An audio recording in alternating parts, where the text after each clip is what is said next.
नमस्कार मित्रों, आपका फिर से आपके ही चैनल भगवत भजन में स्वागत है। आज हम जानते हैं एक कथा के माध्यम से कि सबसे बड़ा वक्त कौन है। तो चलिए शुरू करते हैं। एक बार फिर देवर्षि नारद के मन में यह अभिमान पैदा हो गया कि वे ही भगवान विष्णु के सबसे बड़े भक्त हैं। वे सोचने लगे, मैं रात दिन भगवान विष्णु का गुणगान करता हूँ, फिर इस संसार में मुझसे बड़ा भक्त और कौन हो सकता है। किंतु पता नहीं श्रीहरि मुझे ऐसा समझते हैं या नहीं।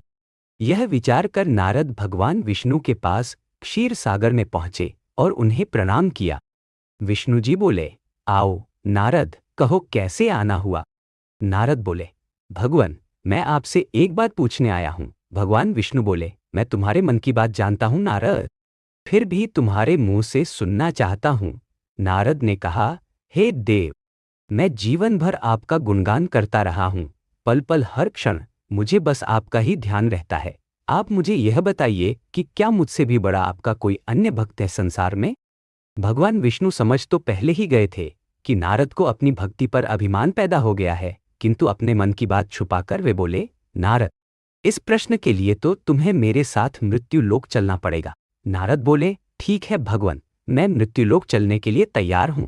भगवान विष्णु नारद को लेकर मृत्युलोक चल पड़े। धरती पर पहुंचकर दोनों ने किसान का भेष धारण किया और एक गांव के किनारे बनी एक झोपड़ी की ओर चल पड़े। विष्णु बोले, नारद, मेरा एक बहुत बड़ा भक्त यहाँ इस कुटिया में रह। आश्चर्य है, क्या मुझसे बढ़कर भी किसी की भक्ति हो सकती है। नारद के मुख से निकला, क्या वह भी मेरी तरह आपका ध्यान लगाए रहता है। आओ स्वयं ही जान लोगे, विष्णु ने कहा और उस कुटिया की ओर बढ़ गए। किसान उस समय कुटिया के बाहर अपनी गाय को बांध रहा था। उसके मुख से हरि हरि गोविंद का स्वर निकल रहा था। किसान भेषधारी विष्णु ने उसके निकट जाकर नारायण नारायण कहा तो किसान ने विनीत स्वर में पूछा, आप कहाँ से आए हैं भद्र, मेरे लिए कोई सेवा हो तो निसंकोच बताइए। किसान वेशधारी भगवान विष्णु ने कहा, हम नगर जा रहे हैं, पर अंधेरा घिरने लगा है। वन में जंगली पशुओं का डर है, इसलिए रात भर आश्रय चाहते हैं। किसान ने प्रसन्न भाव से कहा, मेरी कुटिया में आपका स्वागत है। भद्र और जो रूखा सूखा घर में है, आपके लिए हाजिर है। भगवान ने मुझे आप लोगों की सेवा करने का अवसर दिया है। बड़ी कृपा हुई। उन बाहर दालान ने एक खटिया पर दोनों को बिठाकर किसान अंदर गया और अपनी पत्नी से कहा, देवी, दो अतिथि आए हैं। किसान की पत्नी उस समय अपने बच्चों को भोजन परोस रही थी। धीरे से आटे का बर्तन दिखती हुई बोली, घर में इतना सा ही आटा है और ये बच्चे भोजन मांग रहे हैं। किसान बोला, कोई बात नहीं, हम अतिथियों को भरपेट भोजन कराएंगे। तुम बच्चों को आज कांजी बनाकर पिला दे। तुम बच्चों को। नारद और भगवान विष्णु ने उन दोनों का सारा वार्तालाप सुना, फिर भी परीक्षा के लिए भोजन की थाली पर बैठ गए। जब दोनों भरपेट भोजन कर चुके तो नारद सोचने लगे, यह सीधा साधा गृहस्थ भगवान का सबसे बड़ा भक्त कैसे हो सकता है। उधर श्रीहरि ने किसान से और भोजन लाने की फरमाइश कर दी। बोले, मेरा पेट अभी नहीं भरा, क्या और भोजन मिलेगा। किसान रसोई घर में गया और जाकर पत्नी से पूछा, कुछ और भोजन बचा है क्या। पत्नी बोली, बच्चों के लिए कांजी बनाई है, बस वही शेष है। विष्णु और नारद वह भी पी गए। किसान और उसके परिवार को भूखे ही सोना पड़ा। भूखे बच्चे माँ का आंचल थाम कह उठे, माँ नींद नहीं आ रही है, मुझे बड़े जोर की भूख लगी है। पिताजी ने उन अतिथियों को कांजी भी क्यों पिला दी।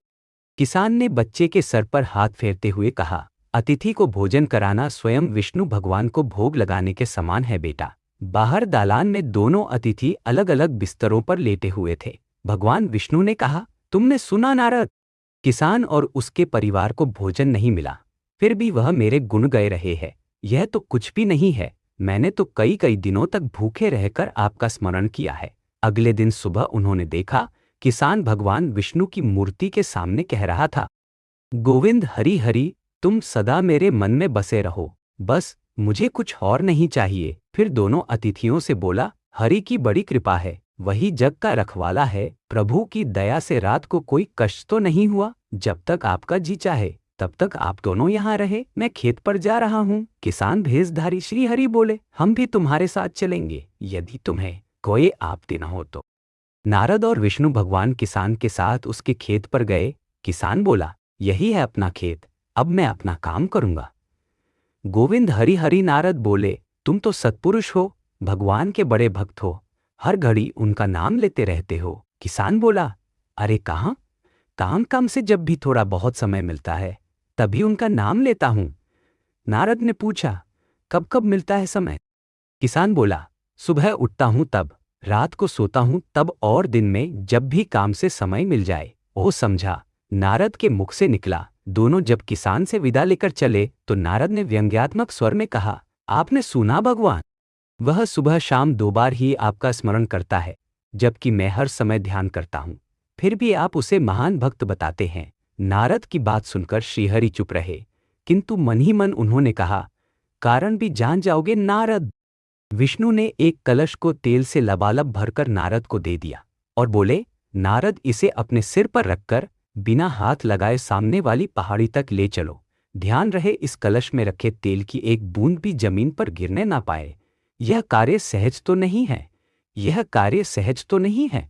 यह कहकर नारद बोले लौट आए। विण बोले, यह कार्य सह पर रख लिया और पहाड़ी की ओर चल दिए। ठीक है, अब यह बताओ कि इतनी दूर जाने और आने में तुमने कितनी बार मेरा स्मरण किया है? नारद बोले, एक बार भी नहीं भगवान। करता भी कैसे, मेरा सारा ध्यान तो तेल और कलश की तरफ लगा हुआ था।